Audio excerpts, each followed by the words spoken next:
Hey, take a picture with my phone. This is kind of cool, guys.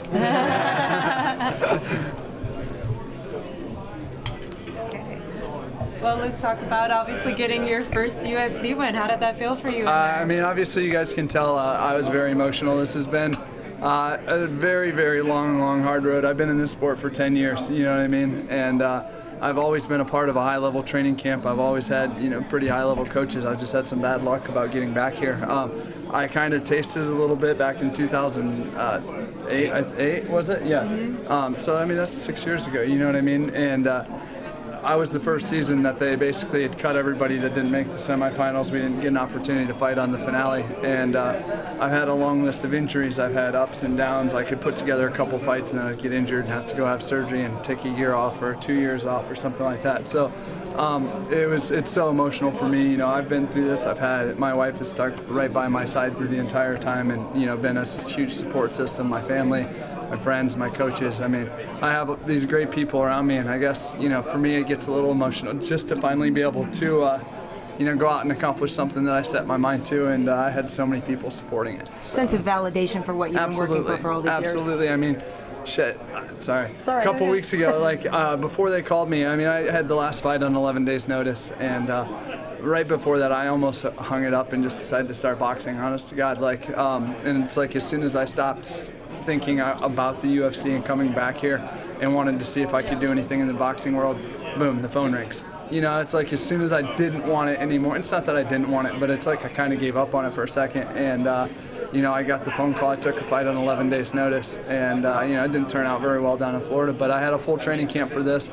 And, you know, I really prepared with, you know, my heart and soul for this one. And so did my coaching staff. Rob Radford, Colin Baumgartner, I'm sorry, I just got your thing, Jason Butcher, Vitor Oliveira, the whole team in Columbus at Ronin Training Center. I had some fantastic people come in for this fight, and it's awesome, guys. I can't even explain it. You know that Bomba has been here in the States training with Chael after the season. Yeah, I heard about it, and I don't speak Portuguese and I don't read it, that's for sure. So it's really tough. A lot of the Brazilian sites pick up on a lot of his stuff and talk about him. But I'm like, all right, I can't read it. I'm not going to even worry about it. I knew he was in the States. I didn't know if he finished his camp up here or if he just stuck around. I thought he was going to try to wrestle a little bit more, but I think he waited to pull the trigger. He's a tough kid, you know what I mean? He sat in there and he wanted to go toe-to-toe the very first round. And by the time he started looking for his takedowns, he was too wet, and I was too well prepared for him to take me down anyways. So, was he able to hurt you at all? No, never. I mean, obviously, I haven't seen my face yet, but I can feel I've got some spots. My hands are pretty swollen and stuff, but he really didn't get me with anything. I kept really good distance on him the whole entire time. I mean, I got punched, but not one of those, like, rattling shots where it's like, oh, man, I better be careful. It seemed pretty clear that you won all 3 rounds. Were you surprised why the judges gave him a round? Yeah, absolutely.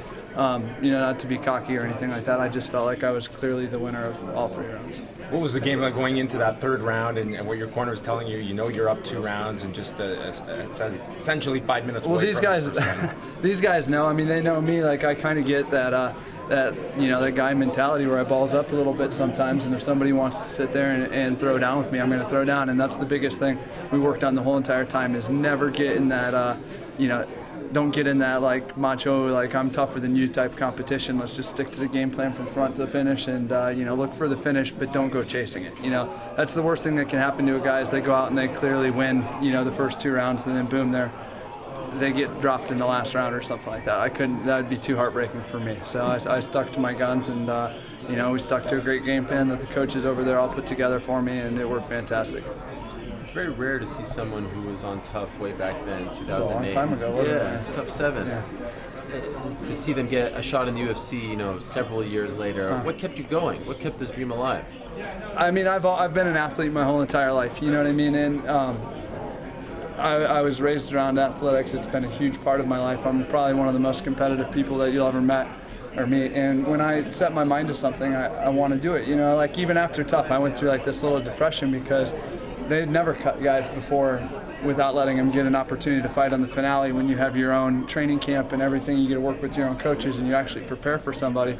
But I stuck with it. You know, I never lost sight of the ultimate goal of making it here and trying to make a run in the UFC. And I'm here, man. I didn't know if it was ever going to happen. I really started to wonder, but I stuck with it. And thank God I did.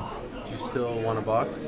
I would love to box, but it's got to be on the sidelines for right now. Right. What about the pizza shops? You still have those going? Absolutely. Isn't there a third one coming? We're working on a third one right now. Yep. So Mellow Mushroom in Columbus, Ohio. If you guys are ever out there, stop by. My little plug. Congrats. Anything else? All right, guys. Thank you so much. Thank you. Yep.